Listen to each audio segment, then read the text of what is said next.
Morning. Welcome everyone. I see so many familiar faces and I'm excited that you are all here today. I'm Cindy Kaz, Deputy Superintendent of Academic Affairs and Planning, and honored to be State Lead for the New Skills for Youth grant. We are so grateful to J.P. Morgan Chase for the $2 million to fund the important initiatives that we are expanding and creating. Employer engagement, quality career pathways, individual career academic plans, career advising, business and education partnerships, internships and externships. We want to provide our students with a competitive edge. The vision of Oklahoma New Skills for Youth is to ensure all students have the opportunity and support to successfully secure a post-secondary degree or industry certification that reflects each individual's passion and skills. We believe this is the right time for the right work with the right people, which is all of you. This summit is a call to action to implement change. We hope that you network today with other leaders from across the state. Share your success stories and leave today with ways to take action. We have several people to thank this morning. We are fortunate to have Mr. Dave Page, Managing Director and Vice Chairman for J.P. Morgan Chase, Oklahoma here, and he will speak to you this morning. We also have Michelle Thomas and Bobby Stevenson representing J.P. Morgan Chase, and also our New Skills for Youth coach, Terry Holliday. So we want to thank them for being here.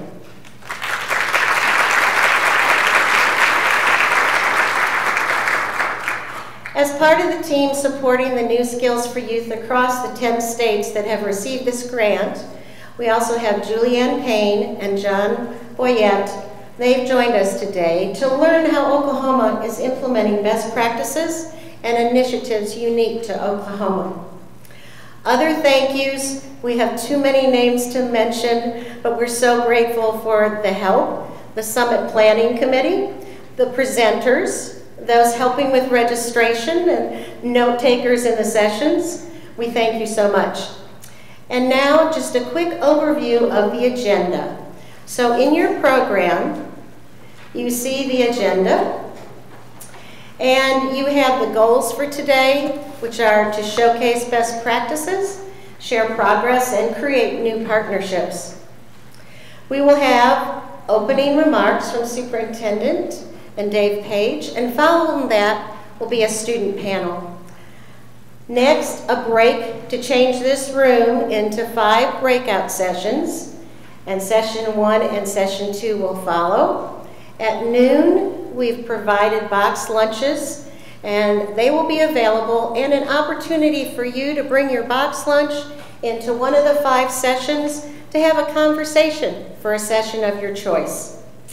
Then session 3 with a short break, and then to bring all the ideas together, session 4 will be call to action, where you can meet others from your region to make the plans for your next steps. On your tables, you have a card, and it's a way of how to connect by posting to social media today. So please share all the good things that are happening with those who are unable to be in the room today.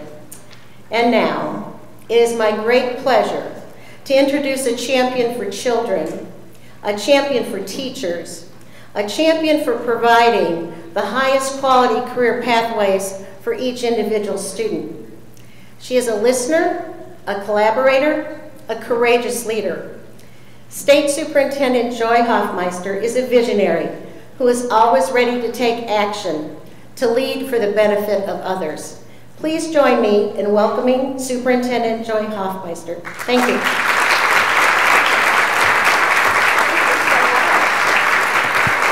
Thank you so much, Dr. Kaz. It's great to see everyone. Thank you so much, and I look forward to hearing the remarks from David Page from JP Morgan Chase.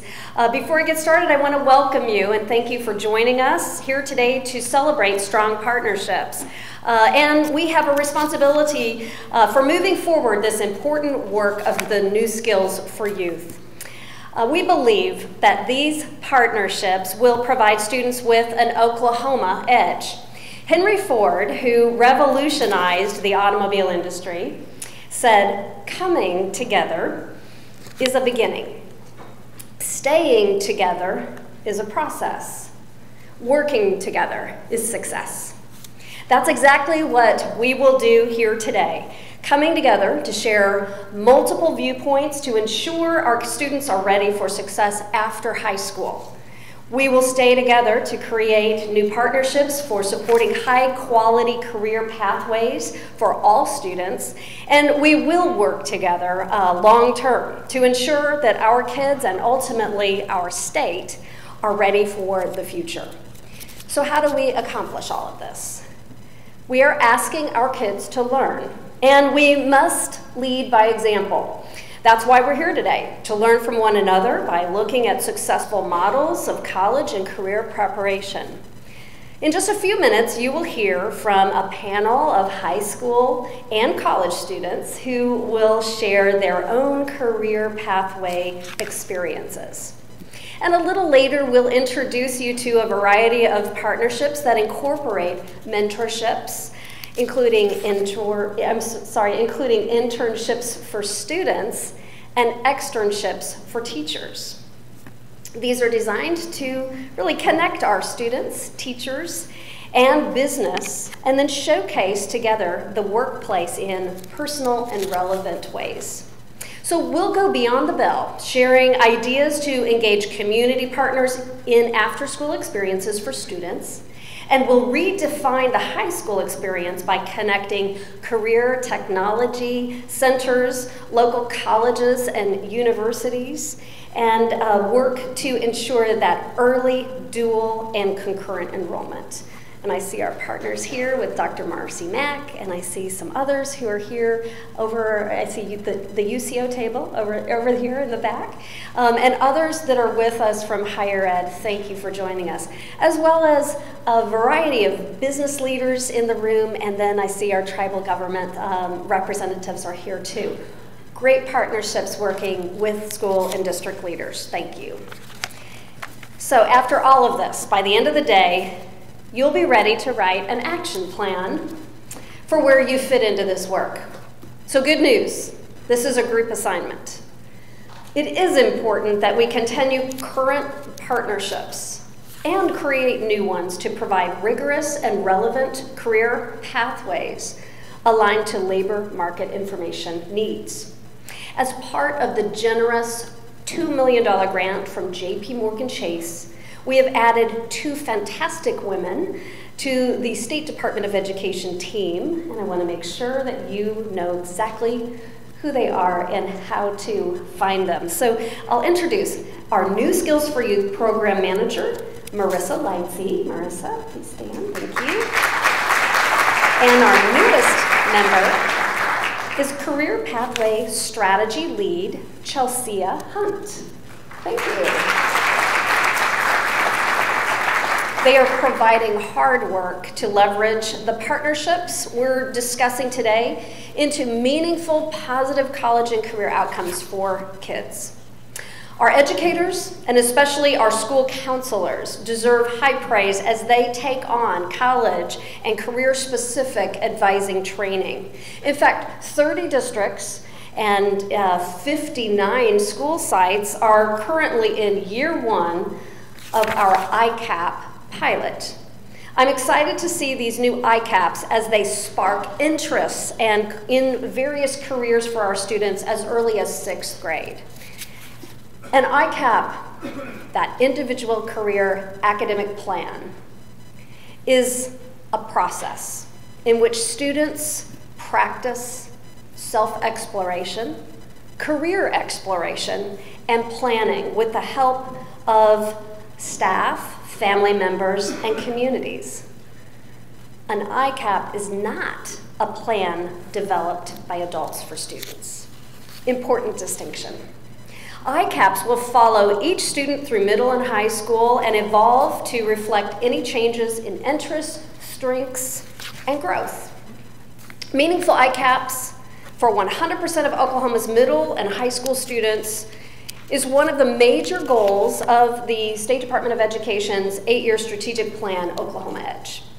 Another of our strategic goals, very much relevant to today's work, is to rank among the top 10 states in high school graduation rate. We will do it. We must do it. And as Oklahoma's economy continues to diversify and the demand for advanced credentials for employment continues to mount, we are facing an ever-growing skills gap in our workforce. To build upon the work that we have already started, and as we reflect by developing action plans today, those that we will create today, we are in the process of creating, and we will debut, a community platform to share ideas and best practices and to broaden access to career pathways for our students. Soon, we will launch Share Your Oklahoma Story, a series of best practices available on the Oklahoma State Department of Education's New Skills for Youth webpage. And now, it is my pleasure to debut the platform's overview video, which we will eventually be populating with career cluster models, videos, facility tours, and other fantastic resources for families, students, and educators. And through this process, they will engage in new ways. You are the very first to see this, and we are excited about the new direction that we have committed to providing for our young people. People may think Oklahoma is home to farmers and ranchers, and they're right. But we also enjoy everything from the wind in our hair to the red dirt under our feet. And the truth is, we're pretty competitive. We're always searching for the next innovation. We value hard work and love challenging our minds. Oklahoma has experienced amazing growth, and we want you to be a part of it. The possibilities are endless. Students can find their niche at the University of Central Oklahoma in the largest forensic science education program in the country. The aviation industry is soaring to new heights with Tinker Air Force Base and the American Airlines Maintenance Base, the largest of their kind in the world. It's no wonder Oklahoma is one of the nation's fastest growing economies. But we can't sustain it without you. We need more talents to add to some of the most diverse workforce opportunities in the country. This platform will provide you the opportunity to find your place in Oklahoma's future. Use these tools to discover your talents and passions, find activities that interest you, and connect with local professionals.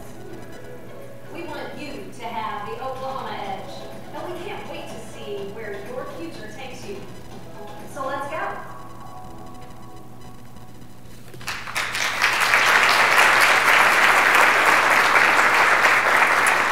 Now, it is my great pleasure to introduce David Page, Managing Director and Vice Chairman for J.P. Morgan Chase in Oklahoma. We are very grateful for the funding support from J.P. Morgan Chase that has enabled Oklahoma to move our students toward a competitive edge. Thank you. Please join us on stage.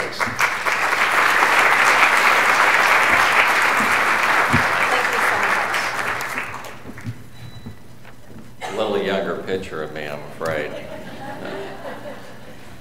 Let's not update that.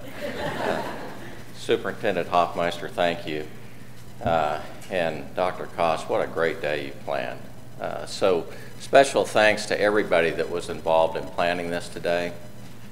We at J.P. Morgan Chase are just pleased to be here and to help welcome you on what we think will be a great event today. And I loved what was said earlier in the mission statement of this group.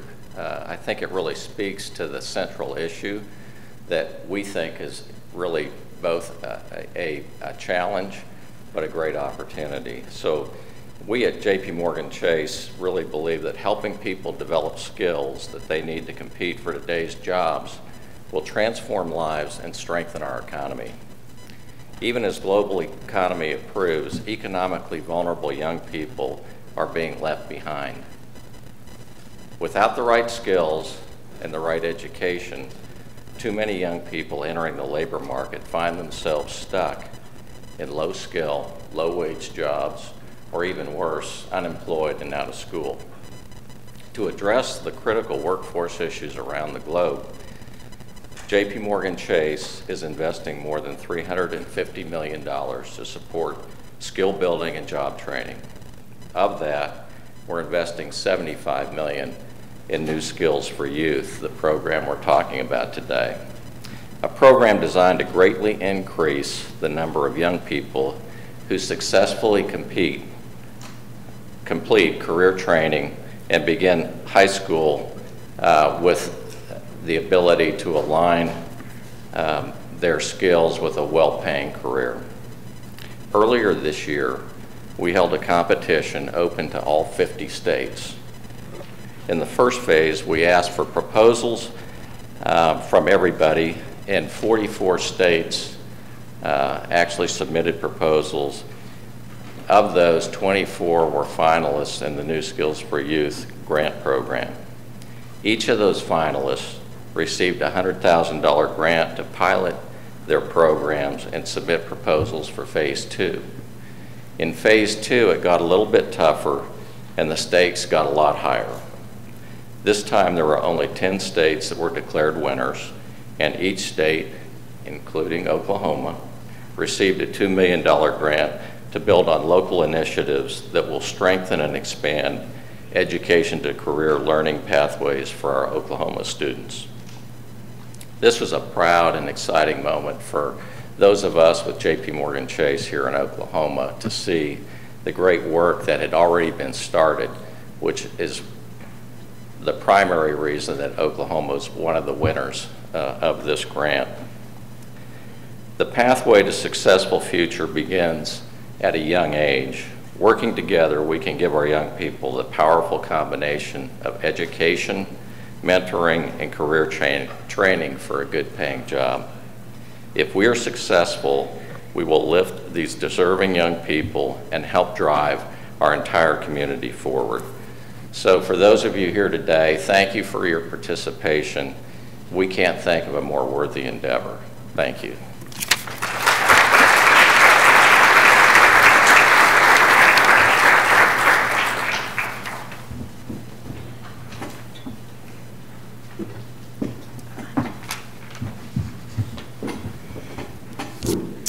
So now you get probably one of the best parts of today, and we're going to invite students to come to the stage, and we're going to hear their stories. They're going to help us as adults better understand. So if they would come to the stage, and superintendent is going to facilitate. We have several students that are currently in high school, and we have 2 students that are recent graduates to tell their story. So if we can have a round of applause to start them off. We're so pleased that they're here with us today. All right, thank you so much. So we have a couple microphones right here behind you. We're going to share those. If you want to just go ahead and pull those off the stand. Thank you to each one of you. You all are in for a treat. We have got some fantastic students who have great stories to tell. Why don't you go ahead and be seated, and we'll go ahead and begin with introductions. If you would, go ahead and mention your name and where you went to school and where you are now. All right, so my name is Brooklyn Bowers. I just graduated from Southmore High School, and I'm currently going to OCCC. My name is Kira Weaver. I'm a senior at Pryor High School. My name is Kristen Morgan, and I went to Piedmont High School last year, and I'm currently a freshman at Oklahoma Christian University. Good morning, everyone. I'm Jared Hobby. I'm currently a senior at Tushka High School. My name is Haley Dean, and I'm a freshman at OCCC, and I went to Moore High School. My name is Ridge Eubanks from Alva, Oklahoma. Graduated from Alva High School, and I'm a sophomore at Oklahoma State University. All right, fantastic. Thank you. Well, we are here to learn be aware that during the time you are in school, educators learn from students every day. But here it's very much you are on stage and we are here to listen. We are very interested to know from your own experiences a little bit about how you see your experience in the past, and what did you see as your career pathway, and when did you decide this was a pathway for you? And you can just kind of answer that as you want. You're perfect. Go ahead. Okay, so for me, my whole life I wanted to be a physical therapist, and it was something that I was dead set on. I was so excited about, and I remember right around junior year, my biology teacher, he was incredible. He was so smart, but he was so passionate about it, and I realized that that was not for me. And so it took a lot of self-evaluation, a lot of thinking, okay, what do you think I would be? I would talk to my mom about it. What am I good at? What am I passionate about? Things like that. And so my major right now is marketing management with a minor in finance. And so through kind of thinking, what am I good at? What do I want to spend the rest of my life doing? I kind of learned, I could go down the business route. And now that I'm in college and I see kind of the class schedule that I have for the future, I'm so excited about the classes. I was talking to my roommate, she's a nursing major, and she's taking classes like pharmacology and things like that, which do not interest me at all. But I'm doing electronic business and management, and those things just excite me. So I think it's really about finding what you're passionate about, and when you do, you just know that that's the right thing. So, who else relates to that? Yeah. So I was blessed enough to grow up in Northwest Oklahoma on a farm and ranch, and so I'm very passionate about the agricultural industry, and I knew it was something that I wanted to do later on in life. My mother was an optometrist, and my father was a banker, so there was kind of a diverse interest on what I was going to do with my life. Originally I wanted to be a pharmacist, but the more I got involved with cross-examination debate through OSSAA speech and debate, the more I fell in love with arguing and the idea of getting paid to argue on someone's behalf. And so I found the best of both worlds through the FFA Career Pathway Program. We actually have a 7-tier program that covers everything from agribusiness to vet science to food management and production, like FAFSA at Oklahoma State. And so along those lines, I found my way to Oklahoma State University and majoring in agribusiness with a pre-law option, planning to go to law school and advocate for the agricultural industry and increase ag literacy later on down the road. So I relate with a lot of students at Oklahoma where I had no idea what I wanted to do. I recently had to decide because I'm about to graduate with my associates and kind of need to start taking some core classes. And I was lucky enough to be introduced to this program through a ton of teachers who helped me to decide that I loved marketing. And so I'm going to get a bachelor's in marketing, and yeah, so that's good. That's great.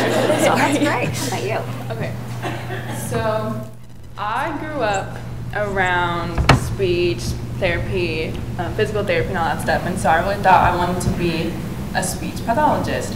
Well, I got an internship at the Children's Center in Bethany, and I had an opportunity to shadow a speech pathologist, and I realized that was not what I wanted to do at all. And so then I also shadowed a physical therapist, actually on accident. I went to the wrong place, but it worked out. I thought I wanted to do also, until I got to my senior year. I took a government class, and I kind of fell in love with it, and so I kind of panicked. I was like, what am I supposed to do with the government? Like, I can't go to law school. That's not anything I wanted to do ever. My parents didn't do it. Nobody in my family's a lawyer, and so I kind of I went for it. I'm now a political science major with a minor in psychology, and so it kind of worked out, I guess.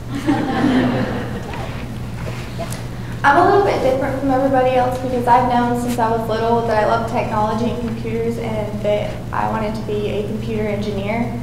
So my whole life I've just kind of taken a path that would allow me to do that.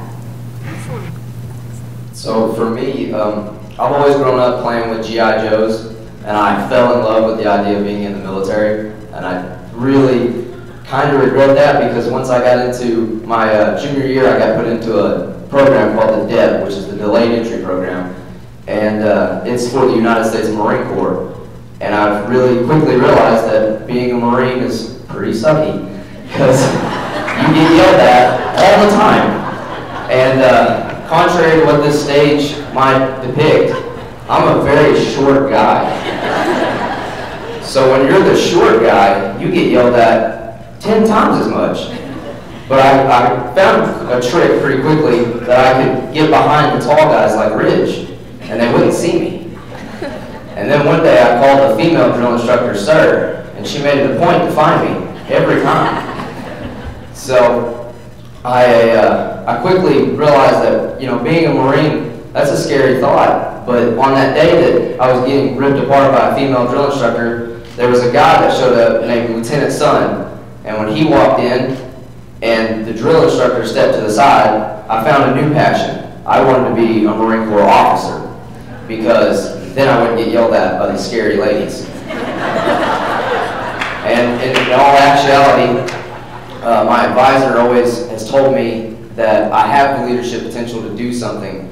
So if you have a great ability, you don't need to waste it. And for leadership being my great ability, you know, pursuing that role as a Marine Corps officer, that's to me one of the most ultimate leadership deals, is leading people into combat, leading people into those hard situations. And that's what I want to do with my life. All right, that's really exciting.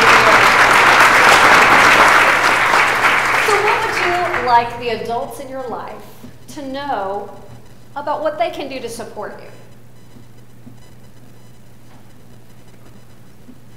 Who's ready? Got an idea? I would say just be as open-minded as we're trying to be. There's a lot of different things coming at us from a lot of different angles, and honestly, early on in our careers, most of us don't really know what we want to do. We have an idea of our interests, but a lot of times we're feeling our way around. And, you know, that was one of the benefits of going to a smaller school, is I was able to be involved in a bunch of different organizations. I didn't just have to pick one, stick to it the whole way through, and if I didn't like it, you know, I've spent the last 3 years doing something I didn't like, and I'm down the rabbit hole. And so just work with us, be as understanding as possible, because we're trying to figure this thing out as well.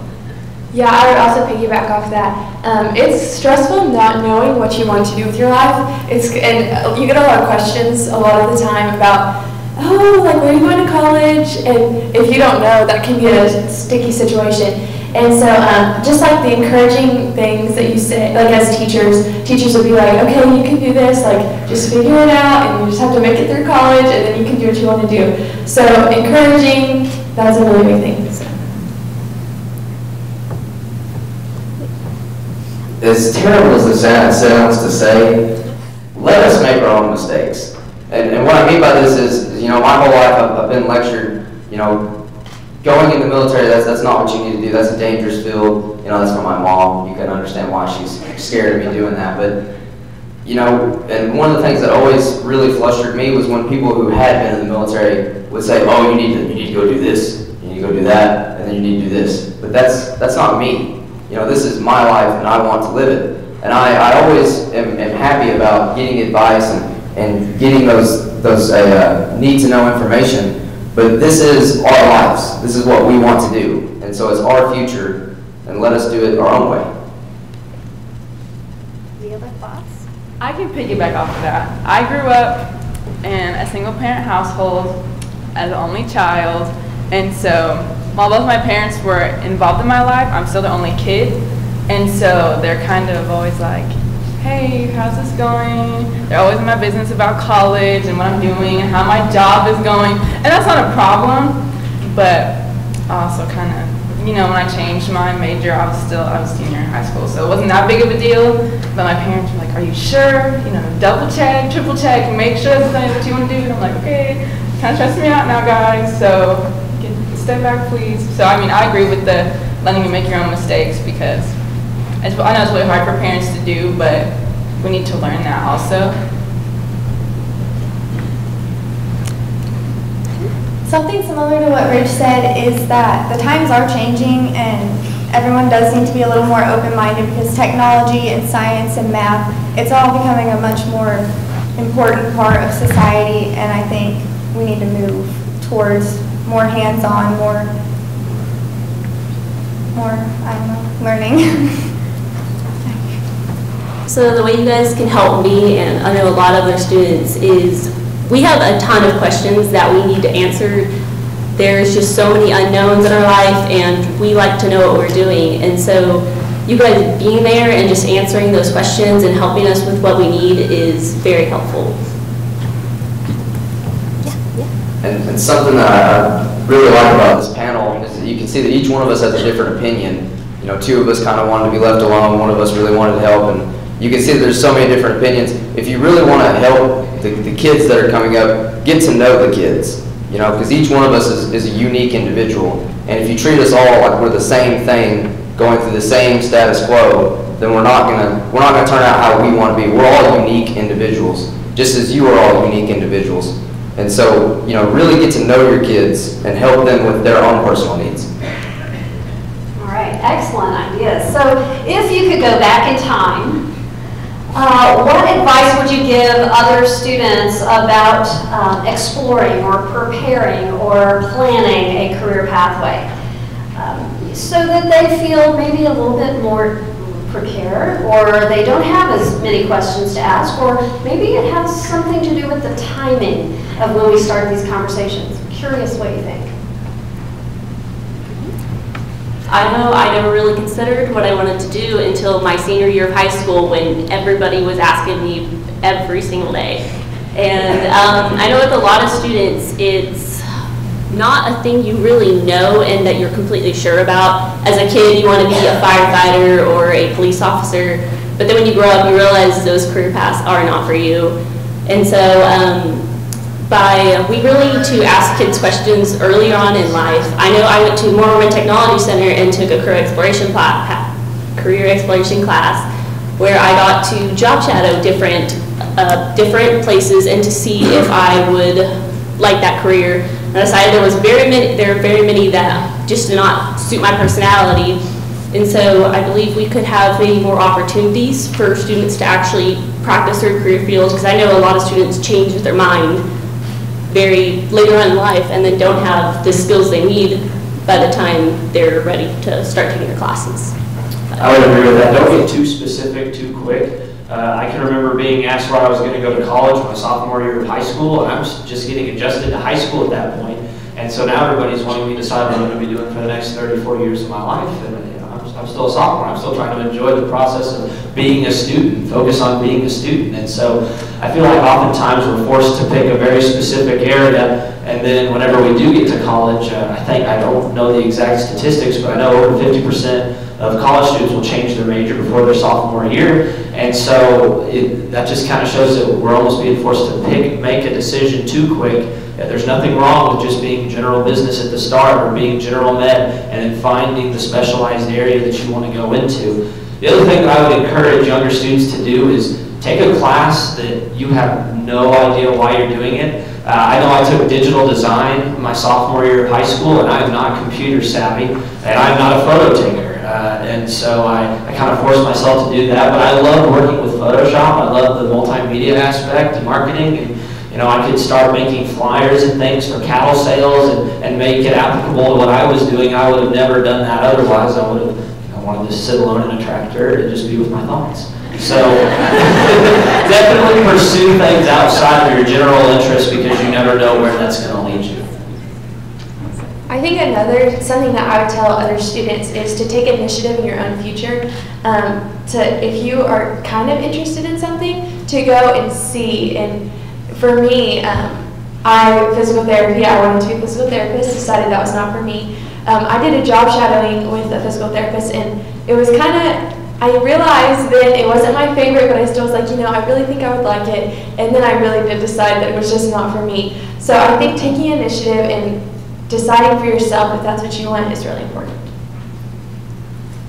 And I feel like, you know, being open-minded is one of the best ways to be about it. Because from a young age, for me personally, I've always wanted to be a Marine.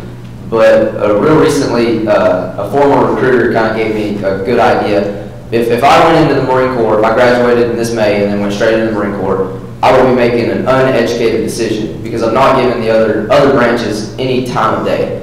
But if I listen, I sit down and talk to each one of them, and then I choose the Marine Corps, I made an educated decision. And I think with your career pathways, with your majors in college, anything like that, if you give everything a little bit of time a day, and you give it a little bit of consideration, at the end of the day, you're making an educated decision.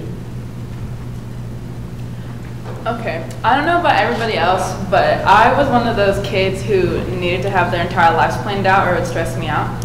And so every time I tried to change my major, it would really stress me out. And it didn't need to, because it wasn't like important when I was a freshman in high school what I was going to do for the rest of my life. Like I could figure it out later. I had time. And so, I mean, I feel like some of it is outside people that are kind of pressuring you to choose, but a lot of it was me. And so if like I could tell anybody that is in high school stuff, it's okay, you can slow down, enjoy high school. High school's fun. You don't need to stress out about what you're going to do in 4 years. I would tell other students that nothing is off limits, because all the time I hear, oh, I can't do that, I don't know how to do this, or I can't afford to do this, or I don't want to go to college to do this. And I would just tell other students that none of that is true, and you absolutely can do anything you want to do. Okay, so as we think about how we structure various phases of preparing, exploring, and then developing a plan, let's talk about the timing. If you know what you're describing right now is something where you felt you had to make a decision kind of at the very end. And so I'm just curious, do you think that there is anything worthwhile to having conversations much, much earlier, even elementary and middle, so that there is an opportunity to plan ahead on, oh, well, if I do want to be an engineer, what math classes do I need to make sure I've had, and am I ready to be in Algebra 1 in 7th grade so that I can get calculus? Or kind of speak to that. I'm just curious what you think if we were to kind of revamp some of what we've done in the past. Absolutely. If you talk to kids when they're younger, and you get that idea in their minds, what's required of them, what they need to be pursuing, they'll actually have ambition. And one of the biggest problems, yesterday, I retook my ASVAB for the second time because I needed a better score for some scholarships from the Marine Corps. And I had to take it with a group of juniors. And then that whole time I was the only senior there, and it was really awkward because I'm the old guy, which is really weird to me. I was talking to these kids, and these are juniors in high school that have no idea what they want to do. They don't have any ambition, no goals in their life, and I actually had one of them straight up tell me that he was cool with being a ditch digger, and that's weird to me. And for me personally, I feel like that's a failing on our behalf, that we haven't given them the ambition, the goals, the desire to want to be something more than what their dad was, what their father was. For me, I'm the first one in my family that's going to go to college. I'm the first one that's going to go in the United States military. So that's just goals that I personally set for myself. I want to be something better than what my family was. My family's great, I love them to death, but I want to be better than what they were. And so for our younger generations, I feel like we need to set that ambition, those goals, higher.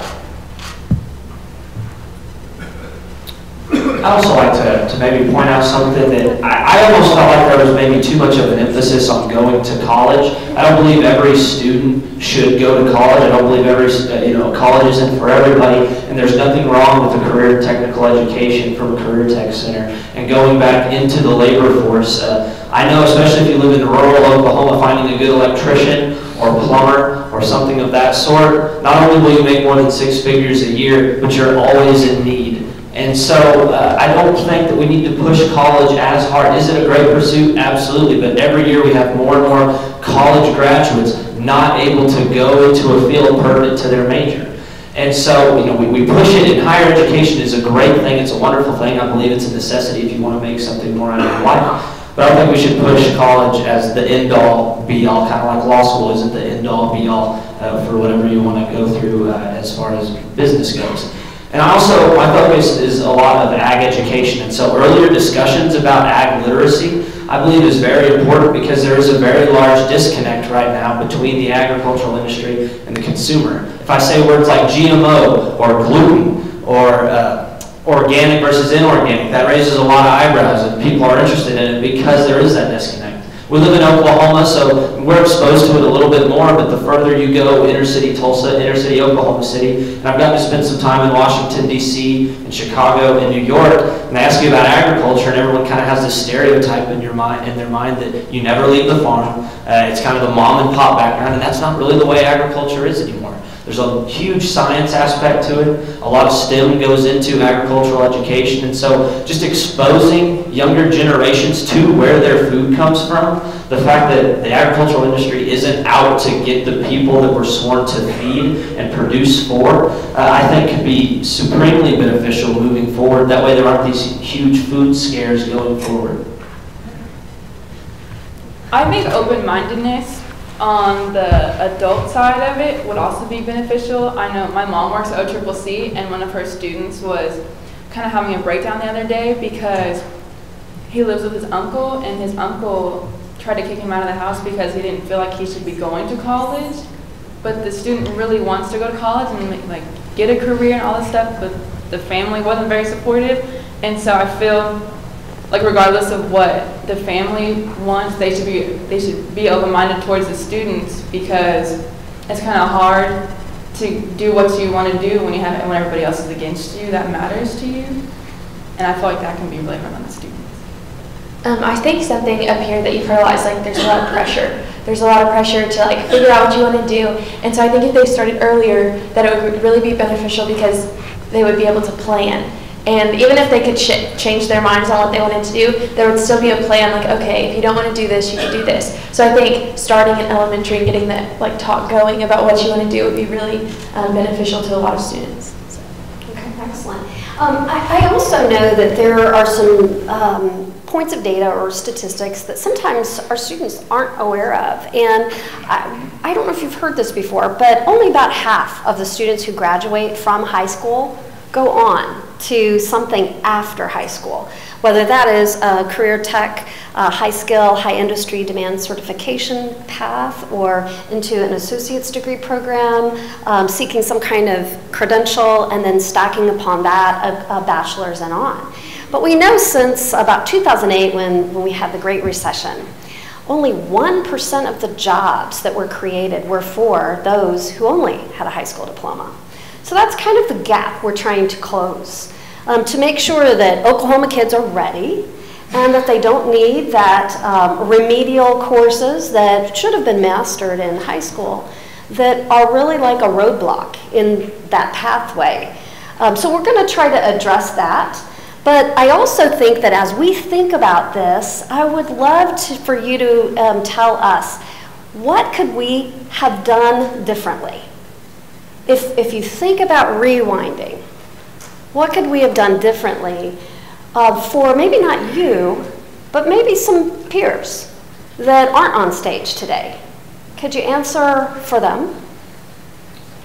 That's kind of the million-dollar question, is how do we get students more interested in the subjects that they're maybe not as interested in? And I think it all starts with the teacher. And it's really difficult to have every teacher on the same plane and playing field, but if they don't make it interesting, if they're not interested in the course material that they're presenting, the student isn't going to be interested in learning and going alongside that. It's really easy to go home with a fact sheet, memorize those and regurgitate it for a test and then completely forget about it. And it feels like maybe we scathed our way through some of our history classes and some of our science classes by doing that. And so we talked a little bit earlier about the hands-on interaction and learning through doing. And I absolutely think that needs to be highlighted going forward. And it is difficult, because how do you set a standard that every teacher has to live up to, and how can they make it interesting? And so if there was a way to go about doing that, I think that would be the end-all, be-all, cure-all. That would be great. But how do we get there? It's just, it's a matter of putting teachers in the place where they can be most effective, not just filling a position with a coach who isn't going to half-heartedly teach that subject, or putting somebody in a position where they can succeed, lead those students to succeed, and realize that it's not about the teacher making the salary, it's about the student sitting in the desk.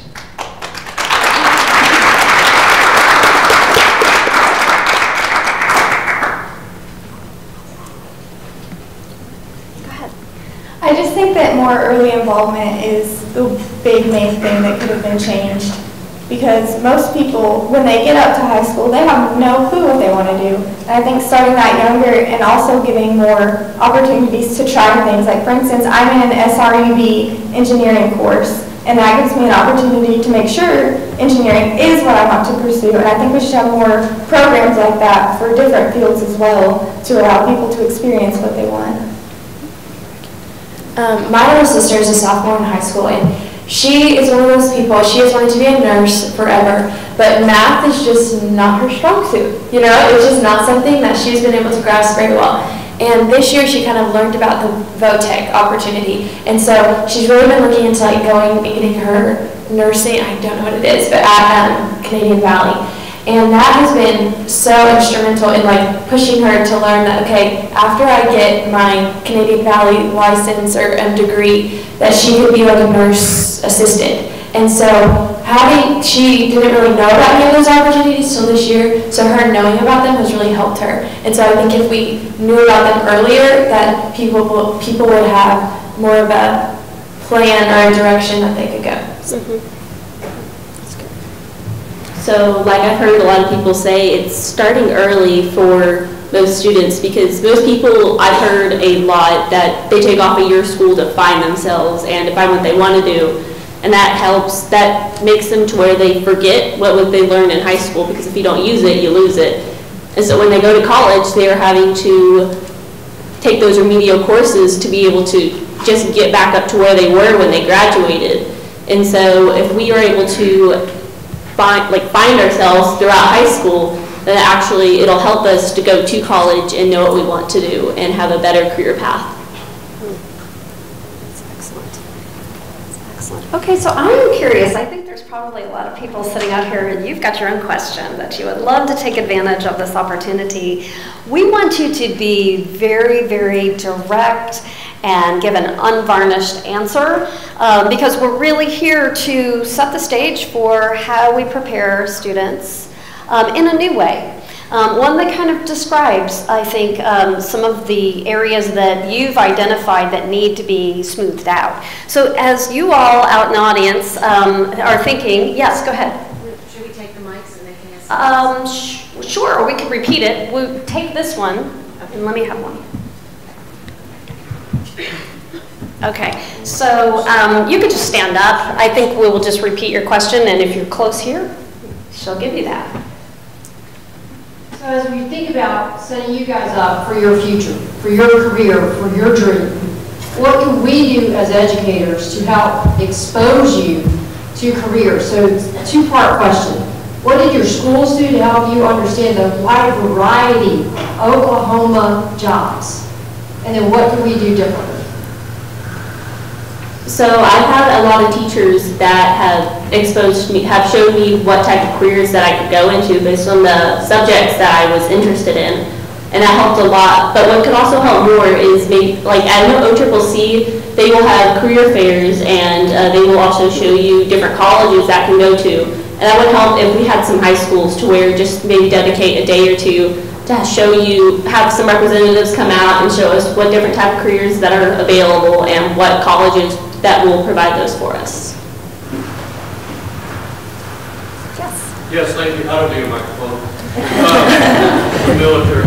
So this thing is, before you started your college education, did you have any kind of preparatory training or education to transition from high school thought processes to a college life, to bridge that? Because there is an air gap between the two, in my opinion.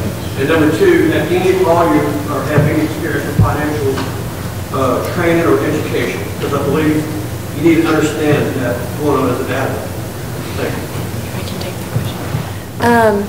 For the first part of your question, concurrent is something that I have found so beneficial. Because of concurrent, I came in with 12 hours into college, and that was like taking college classes in high school. So because of that, I am able to graduate like a semester early, which will save a lot of money in the long run.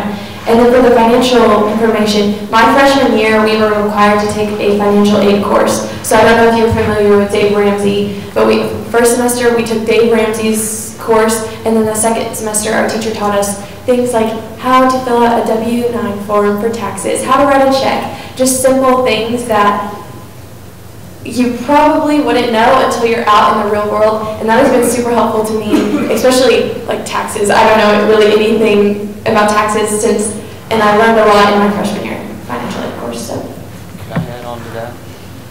One of the things through FFA that we have is a supervised agricultural experience program, and that's where you actually have a pursuit of your own, whether it be through research or whether you buy your own cattle or plant your own wheat or have a vegetable garden. If you can mow a lawn, you can have an SAE. And so alongside that, we keep detailed record books and journals, and it shows you how to fill out forms, putting the pen to paper. This is the cost. This is the revenue that I earned, here's the potential profit. And so it kind of shows you how to run your own business. And so as you're finding your interest through agriculture, you're also running your own business and learning to be your own boss, your own manager, and how to grow and be a young entrepreneur. And something also through FACS, which is Family and Consumer Sciences, we have classes such as financial fitness, financial literacy, where we teach children how to do taxes, how to do those things. It's a lot more than just the Pythagorean theorem and that boring math. This is math that you're going to actually use in your real life. Excellent. Okay, what else? Over here, somebody? Question? Yeah.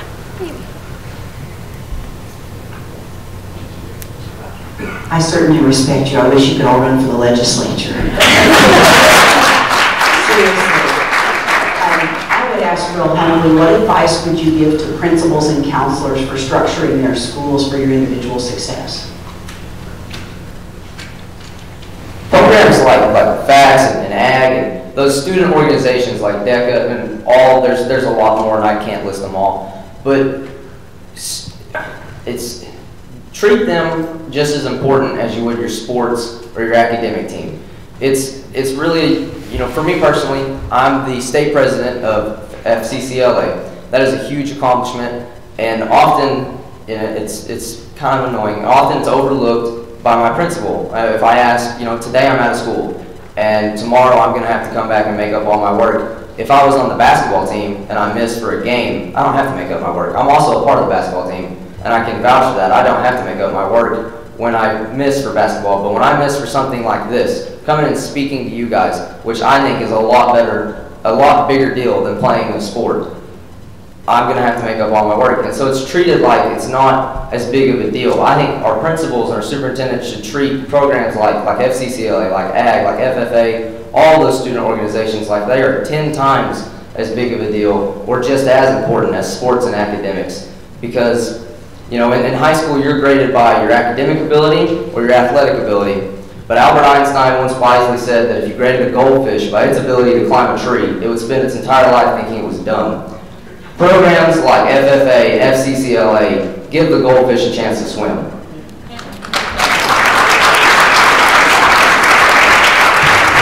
You already threw the agriculture and a shameless plug that I have into it, but I would also emphasize the arts.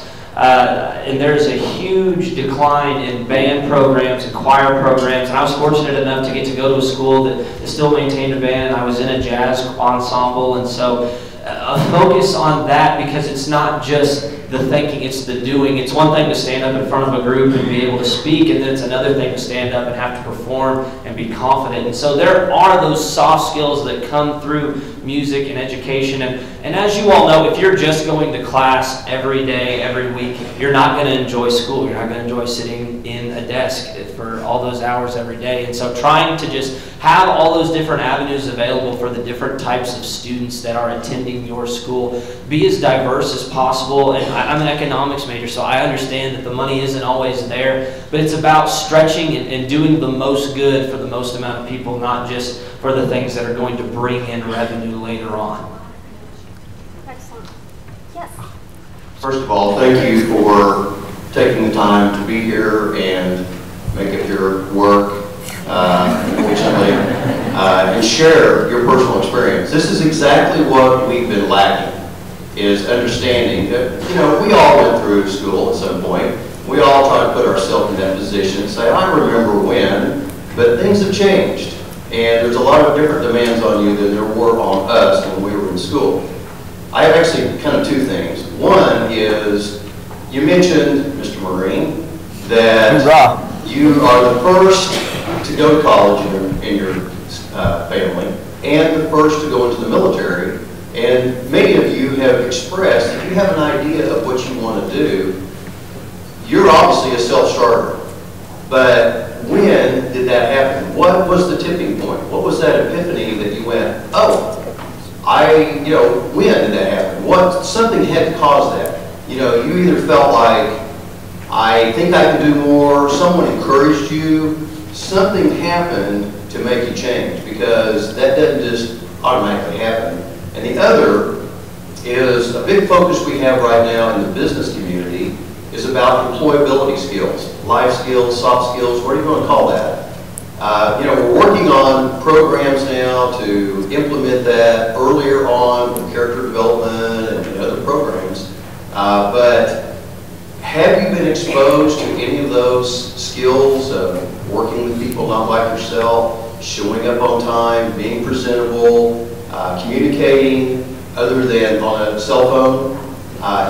Really just those things that people used to get at home that maybe they don't get quite anymore. So those two things, really what finally, clicked, and have you been exposed to any of those employability skills, and what can we do to help you guys be prepared? Excellent questions. And to answer your first one, it's going to get really personal, and I'm going to try and choke back the tears, and I hope that no one else cries. My father was an alcoholic his entire life, and when I was 9 years old, I wanted to be a baseball player, but not very good at baseball. You got to encourage your kids, you got to tell them they're good. But my dad wasn't like that, and he told me that I was only ever going to be as successful as he was, and that I was limited because he was limited. And when I grew up, I would be just like him. And so for me, that was when it clicked. That was when I decided I'm not going to be anything like you. I'm going to be 10 times the man you were.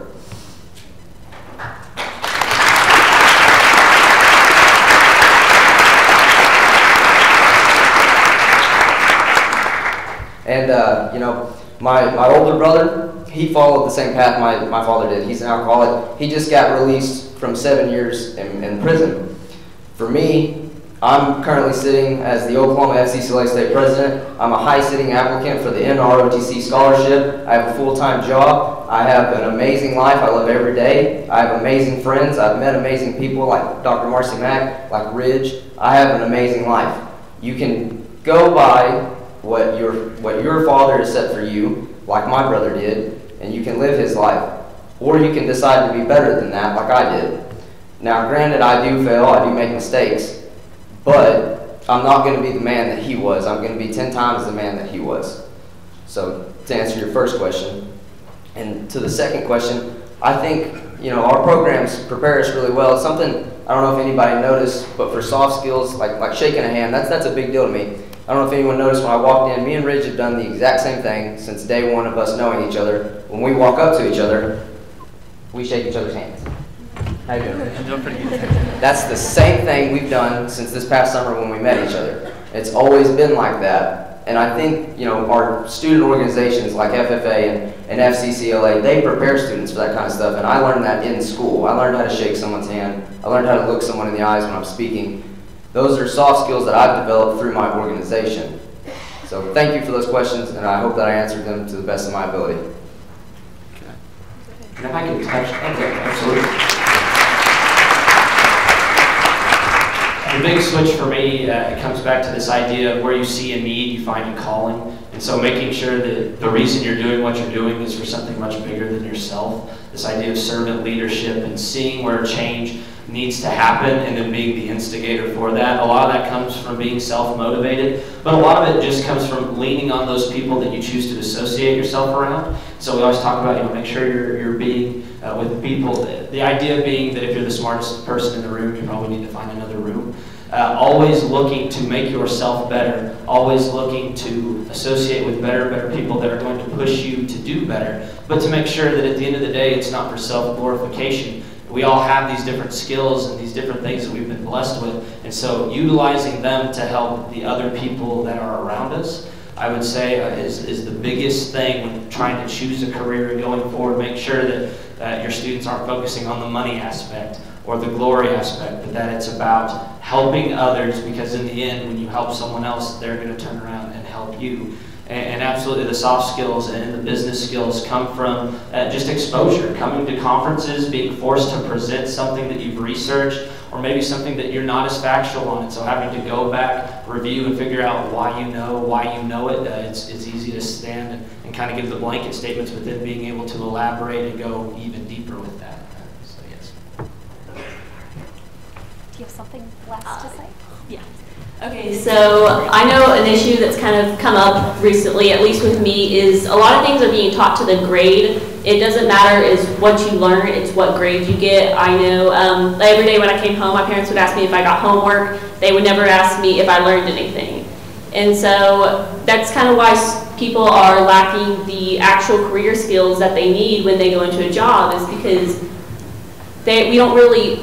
we're lacking the knowledge due to we're needing that grade, and then we're just forgetting the information recently after. Okay, so as I mentioned earlier, I grew up in a single parent household. I've always lived with my mom, and so my family has always been kind of really supportive. Like the other day, I was talking to my grandma, and she said, well, we actually didn't know if your dad was going to be around at first, and so when you were little, we'd always tell you, you are smart, you can do whatever you put your mind to, and all that stuff. And so I don't really feel like there's ever a time where it clicked for me. I just always held myself to higher standards, and I'm stubborn. And so if somebody tries to tell me I can't do it, well, you're going to watch me do it now. Like you just said I couldn't. So I don't really know if it was ever a moment where it just clicked for me. I just always kind of wanted to do the best of what I could do. Fantastic. Wow.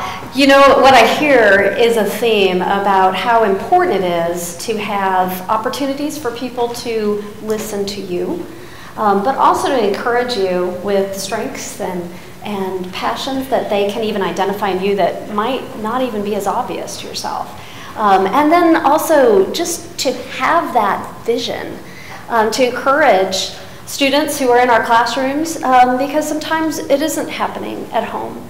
And we have different roles to play with different students often, and that is why we are here. We want to be able to keep a pathway wide and clear obstacles so that you can blaze that trail for yourselves with support and equipped for those challenges that you're going to face. To be lifelong learners, to learn for the long run, not just for a grade or the end of a semester test. So I am so grateful for each of you that came to be with us today. Do you see why it is so easy for all of us as educators to say we have hope? We have hope because of what we see right here in you. Thank you so much for being a part of this today.